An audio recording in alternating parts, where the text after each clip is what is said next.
कि आपको अपनी पेरिनियल केयर कैसे करनी है। एक नया वर्ड सुना, पेरिनियल केयर, ये क्या होती है? हिंदी में अगर साधारण भाषा में इसको कहें तो ये है हमारी योनि की देखभाल। जो न्यूबॉर्न बेबी होते हैं वो कम्प्लीटली अपनी मदर्स पे डिपेंडेंट होते हैं, अपने खाने से लेकर सोने से लेकर हर चीज़ उनको सिर्फ माँ चाहिए होती है। एंड इमेजिन उन स्टार्टिंग के 40 दिनों में ही अगर आप रिकवर नहीं हो, आप ठीक से अपनी केयर नहीं कर पा रहे हो, तो उस बच्चे की देखभाल कैसे करोगे? आपको क्या करना है, आपको सिट्स बाथ लेने हैं, दिन में 2 बार एटलीस्ट मिनिमम लीजिए, उससे ज़्यादा ले सकते हो, कोई हार्म नहीं है उसमें, लेकिन 2 बार सुबह और शाम तो ये मैंडेटरी है कि आपको ज़रूर लेना है। सिट्स बाथ लेने से नीचे के जो टाँके हैं वो जल्दी से ठीक होते हैं, क्लीनिंग प्रोसेस भी रहता है और रिकवरी फास्ट होती है। अगर आपको नहीं पता कि क्या होते हैं सिट्स बाथ, तो मैं आपको शॉर्ट में बता देती हूँ कि जो एक टब ले लीजिए, जैसे एक टब होता है प्लास्टिक का जिसमें आप बैठ पाओ, साइज़ आप पहले से डिलीवरी से पहले से अपना देख लेना, ठीक है। तो एक बड़े साइज़ का टब जिसमें आप बैठ पाओ, ऐसा टब आपको लेना है, उसमें गुनगुना पानी भरना है। याद रखिए पानी बहुत ज़्यादा गर्म नहीं होना चाहिए, ठीक है, गुनगुना पानी भरना है। उस पानी में आप बैठ जाइए, 10 मिनट के लिए, 12 मिनट के लिए बैठ जाइए, 5-10 मिनट के लिए, जितना आप बैठ पाएँ, ठीक है। क्योंकि टाँके लगे होते हैं ना, तो हर कोई अलग अलग कंफर्ट होता है, कोई 5 मिनट ही बैठ सकता है, कोई 10 मिनट, तो 5, 10, 12 मिनट आप उसमें बैठिए। 2 बार तो दिन में आपको ज़रूर करना है। ये सच में एक मैजिकल रेमेडी होती है और बहुत ज़रूरी होती है। अगर आप ये सिट्स बाथ लेते हैं, इस चीज़ को फॉलो करते हैं, तो आपको जो है काफ़ी अच्छे रिजल्ट मिलेंगे, आपके टाँके काफ़ी जल्दी भरेंगे। और क्योंकि आप जब इतने बड़े टब में बैठोगे तो क्लीनिंग भी मेंटेन रहेगी, आपको साफ़ सफाई का भी कोई इशू नहीं आएगा, तो इन्फेक्शन होने के चांसेस भी काफ़ी कम हो जाते हैं। एक चीज़ और मैं आपको बता देती हूँ कि आपको हमेशा ध्यान रखना है कि जब भी आपके नीचे टाँके आए हैं और आप उसकी साफ़ सफाई करते हो, टिश्यू यूज़ करते वक्त स्पेशली, कभी भी आपको ऐसे वाइप नहीं करना एरिया को, ठीक है।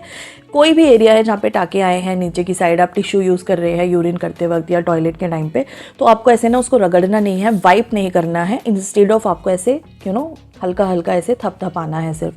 अगर वाइप करेंगे तो वो आपके टाँकों के लिए हार्मफुल रह सकता है, और अगर इधर उधर ज़्यादा खरोच आ गई, कुछ कहीं से हट गया, तो और प्रॉब्लम हो जाएगी। तो कभी भी जब तक आपके टाँके प्रॉपर ठीक नहीं हो जाते, आपको वाइपिंग नहीं करनी है वहाँ पे, ठीक है। हल्के से ऐसे पैड करना है सिर्फ, और इसी तरीके से पोंछना है, वो भी बहुत हल्के हल्के हाथों से, ठीक है।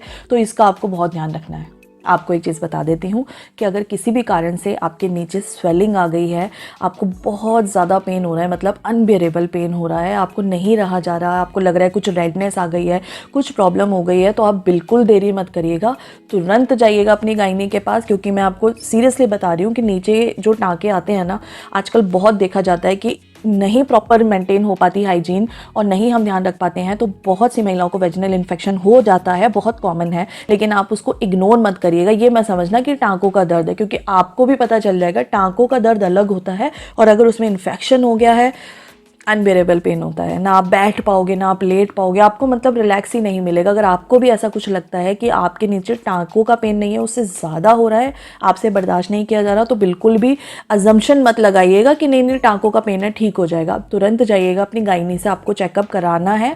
और वैसे भी आई थिंक वो बुलाते रहते हैं 3 दिन 4 दिन में, तो आप फ्रीक्वेंटली जाते रहिए, हफ्ते में एक बार ज़रूर जाइए अपने टाँकों का चेकअप कराने कि कोई इन्फेक्शन ना हो उसमें। तो अगर आपके भी गायनी आपको चेकअप करने के बाद एडवाइस करती है कि आपको यहाँ पे ठंडी सिकाई करनी है, तो वो ठंडी सिकाई ज़रूर करिएगा, उससे आपकी स्वेलिंग कम होगी, पेन कम होगा, ठीक है। अब इसका मैं आपको एक हैक बता देती हूँ। आप सोच रहे हो कि नीचे वेजिना है, वेजिना में से तो ब्लड आ रहा है और हमने पैड लगाया हुआ है, हम उसकी ठंडी सिकाई कैसे करेंगे? तो उसके लिए मैं आपको बताती हूँ कि सबसे पहले आप अपनी मैटरनिटी पैंटी में मैटरनिटी पैड लगाइए, ठीक है, और उसको नॉर्मल वेयर कर लीजिए। उसके बाद आइस पैड आते हैं बाहर से, जैसे कि हॉट वाले होते हैं ना, जेल होता है उसके अंदर, तो वैसे ही आइस पैड भी आते हैं। वो आइस पैड, ठीक है, आप अपनी पैंटी के नीचे आइस पैड लगाइए, उसके नीचे थोड़ा सा टॉवल रखिए, और 10 मिनट 15 मिनट उसी कंडीशन में आप आराम से लेट जाइए।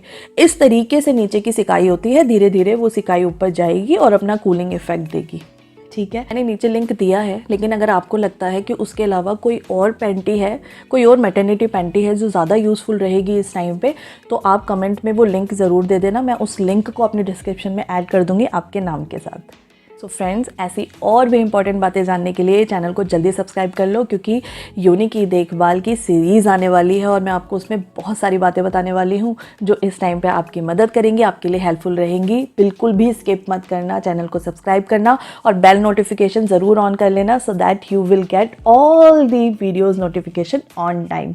बाय।